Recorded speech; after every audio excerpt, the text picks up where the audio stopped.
Some folks out there want to retire early, but what about the penalty for accessing your retirement funds before 59 and a half? Hi, I'm Matt. And I'm Jared with Carlin Financial Group. For the best information on how to make sure you don't outlive your income in retirement, make sure you subscribe to our channel and hit the bell to be notified when we release new videos. So, you want to retire early. Many of you out there may be aware that normally the IRS levies a 10% penalty if you withdraw money from your 401k before the age of 59 and a half. But maybe you're ready to make a change before then. You could be in a situation that's become too stressful. Problems can arise with health or a family member's health or any number of issues that come along from one of life's curveballs. Maybe you just really need to work on that tan and it can't wait any longer. All kidding aside, I know there are sometimes reasons that you want to get out a little early, but you just don't want to pay that penalty. We've had clients come to us and recently with this problem, and they have a good job, they're making good money, and within a year or two of that magic number of 59 and a half, but for whatever reason, they don't want to wait. First, there could be good reason to wait. Obviously, the longer you work, the more money you can save, and with people living longer and longer these days, it may make a lot of sense to make sure you've got enough saved up and a good plan before calling it quits. If your employer has a 401k match, you'd also be giving up on that source of additional funding. Now, you could also let those funds grow tax deferred a little longer, which, by the way, may not be the best idea these days, but we'll talk more about that and the advantages to potentially paying taxes at today's historically low rates in other videos. So, are you considering retiring early? Do you have questions that could help you plan? Let us know down in the comments and we'll try our best to get you some answers in a future video. Now, if you've thought about it, and like my dad used to say, look both ways before you go down that road. But if you've done that and honestly believe that's what's best for you, maybe you should do it.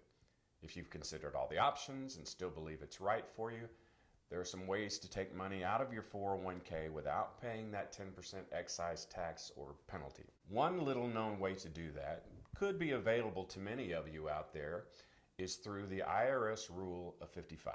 That rule simply states that if you are between the ages of 55 and 59 and a half, you get laid off, fired, or you quit your job, you can withdraw funds from your 401k without penalty. This rule also applies to 403bs if you're a teacher, hospital employee, or work in another occupation that uses 403bs instead of 401ks. Some public service employees like firefighters, police, and EMTs with a 403b may even have the option to begin taking withdrawals 5 years earlier in the year they turn 50. There is a catch, though, and it's an important one. This rule applies only if you withdraw those funds from your current 401k or 403b. I have clients who've left previous jobs, have multiple 401ks. The rule does not apply to those older accounts. So if you know you're planning to retire early and you want to have access to as much of your hard-earned money as possible, it could make sense for you to consider rolling over your older 401ks into your current employer plan, if allowed. It's important to note that not all employers support these early withdrawals, and even if they do, they may require you to take all of your money in a lump sum. So be sure you check your specific plan details before making any moves. Now, it's also important to know that this rule does not apply to traditional IRAs.